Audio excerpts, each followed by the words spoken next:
What's up, YouTube? It's your boy Keith, and I'm back with another reaction video. Man, today we got LeBron James and JJ Redick talk about why Jokic is the master of court mapping, bro. As you know, LeBron James, everybody has spoke highly of him, of his IQ. He's very smart. He studies the game.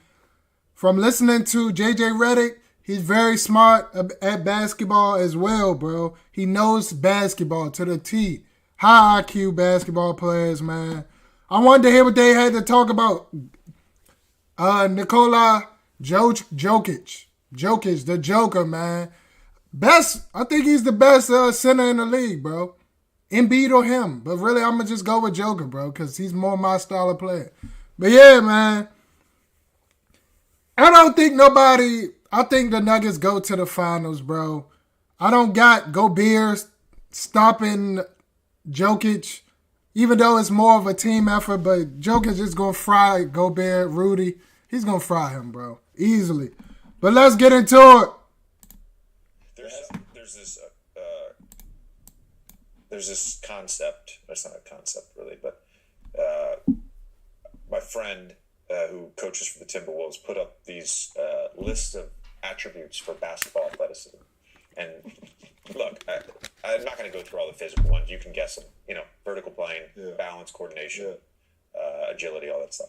But the cognitive side of it, which I think we touched on it quite a bit in episode 1, but there's one in particular I want to talk. This an elegant interview, ain't it? They got the wine glasses. It look like they at a dinner table having dinner, a fancy dinner. What's going on, bro? About today. Drink elegant as a mug. The cognitive side of it is pattern recognition, spatial awareness, which is court mapping. Yep.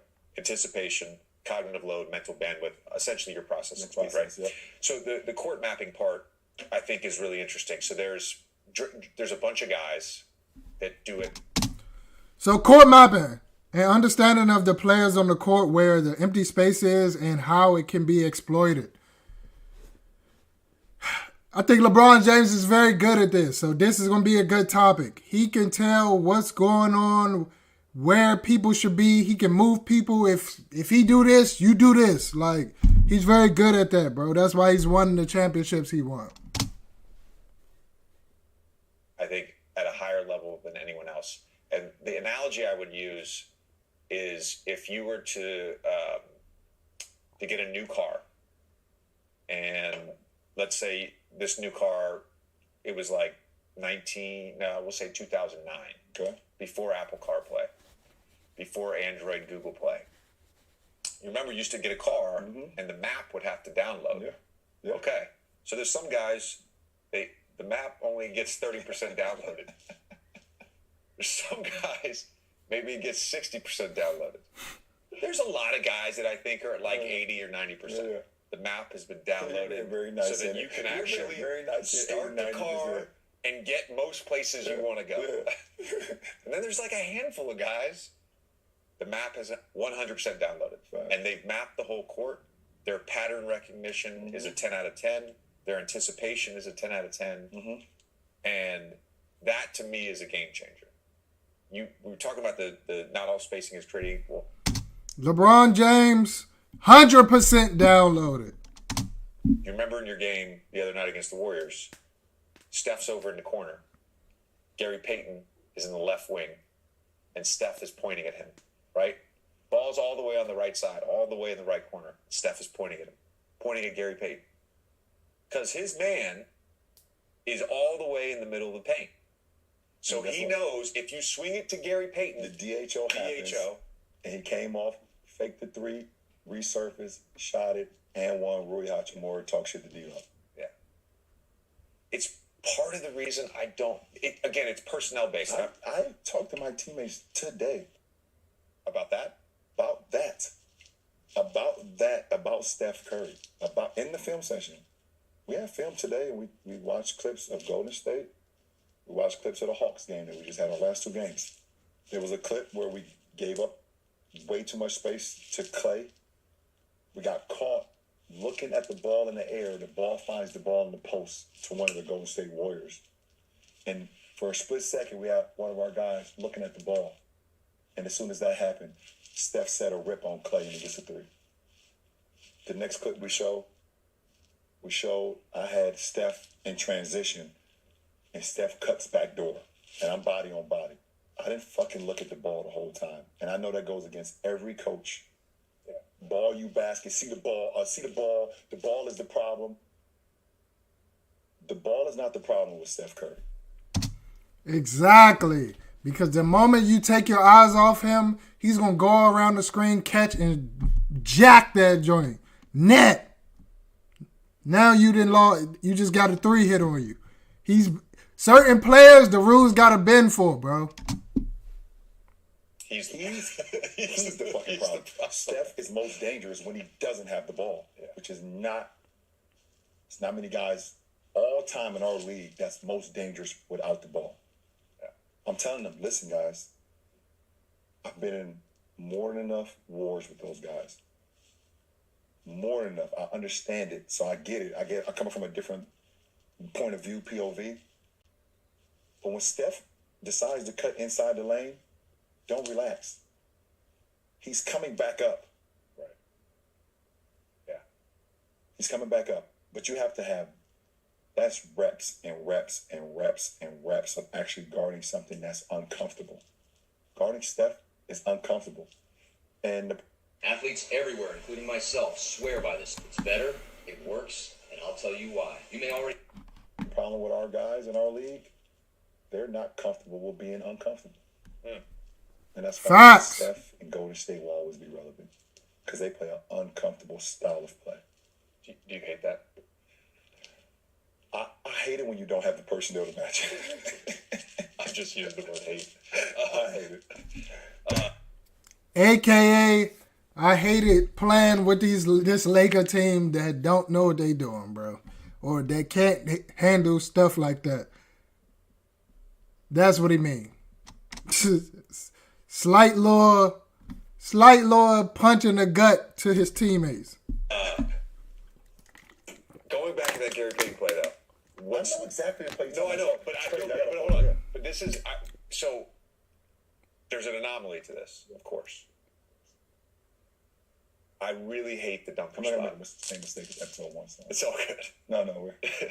I really hate the dunker spot. I do. I think there's a time and place for it. Fuck with the spacing? Yeah. Obviously. Yes. Obviously. I like when I'm watching games or I'm watching film and I see no one in the paint. Yeah. So think about it this way. If Aaron Gordon was always in the dunker spot and they go to their 5-out splits, they throw it to Jokic, they start running the back screen to a slip. He's going to be in the way. He's going to be in the way, right? There's a time and place. Okay, I like that. There's a time and place for the dunker spot. Time and place. 70-30, 80-20. I would say 70-30. 70-30. But on that team, 75-25. On that team, it's a different thing yes. because of Jokic and the court mapping. Yeah, court mapping. Yeah, for sure. There's a play from March 2nd that I love. End game, you know what they're running, 2-man. Yep, 2-man.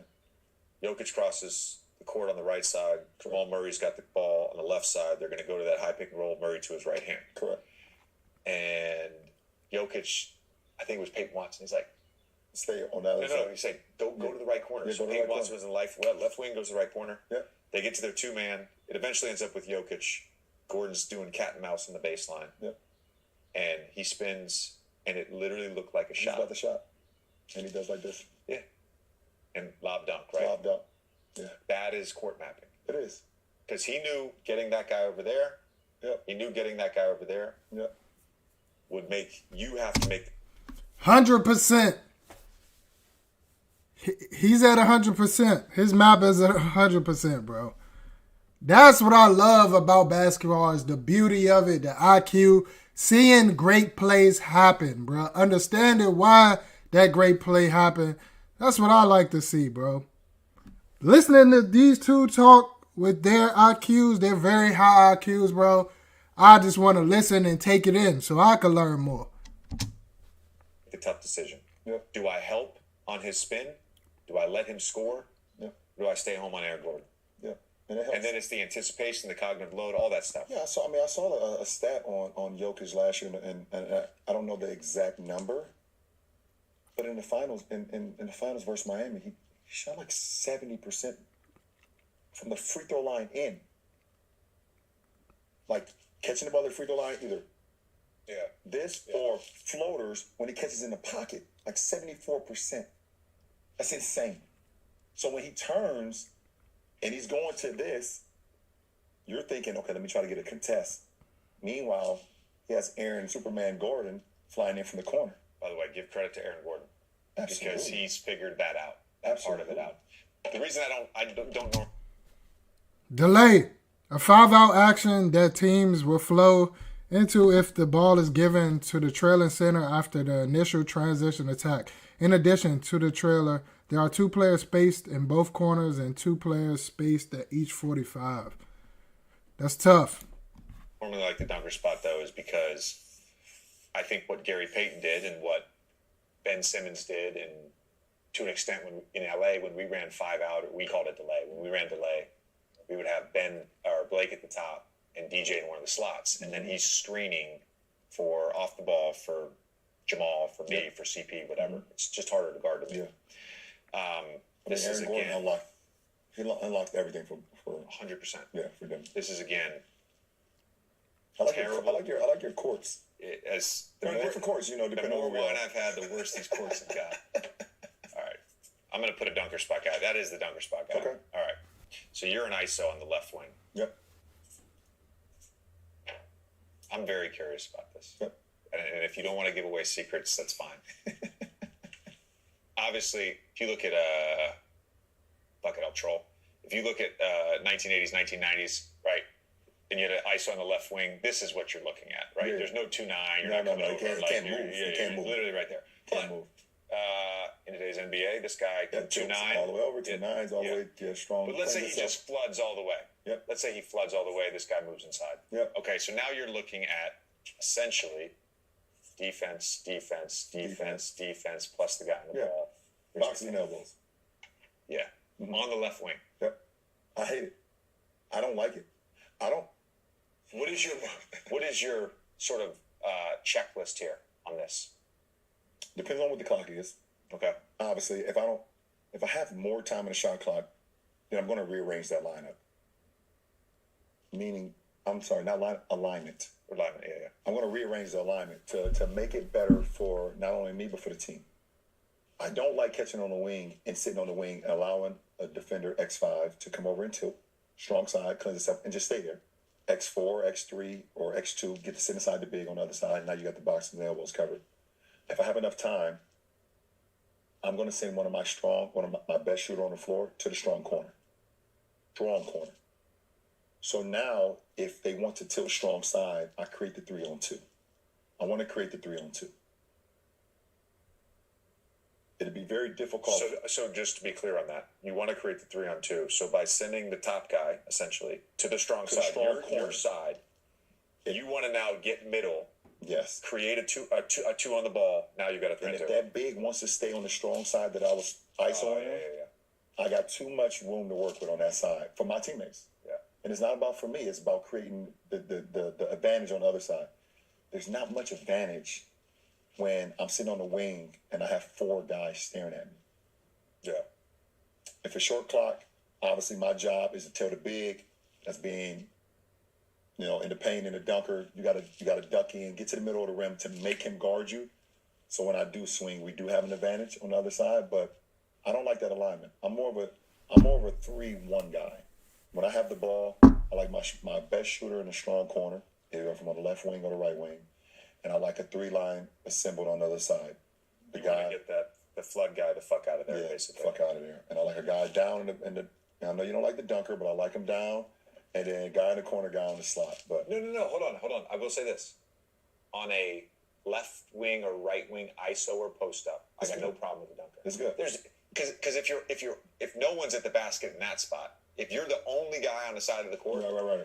and everybody's around the 3-point line, then everybody can help. Yeah, everybody can. There's no you space. You have to put some pressure on the rim with the dunker in that situation. I'm talking about balls up top, either in the right high quadrant, left high quadrant, or the It's top pretty of the bad. It's key. pretty bad spacing there. Yeah, it's all I agree. It's pretty bad spacing. I agree. Hey guys, thanks for listening.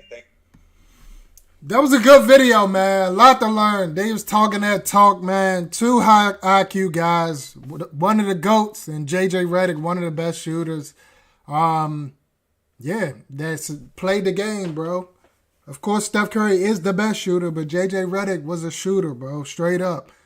But yeah, man, I hope y'all enjoyed the video, man. Nikola Jokic, I don't think nobody's going to stop him this year. Shorty's a dog, man. It is what it is.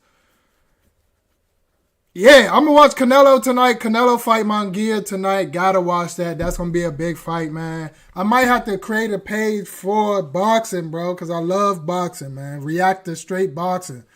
But yeah, I hope y'all enjoyed the video. Like, comment, subscribe. Let me know what y'all like to watch, bro. And I'm going to do it for y'all. Consistent game, consistent keys. Road to 1K. I'm about to get out of here, y'all. Peace.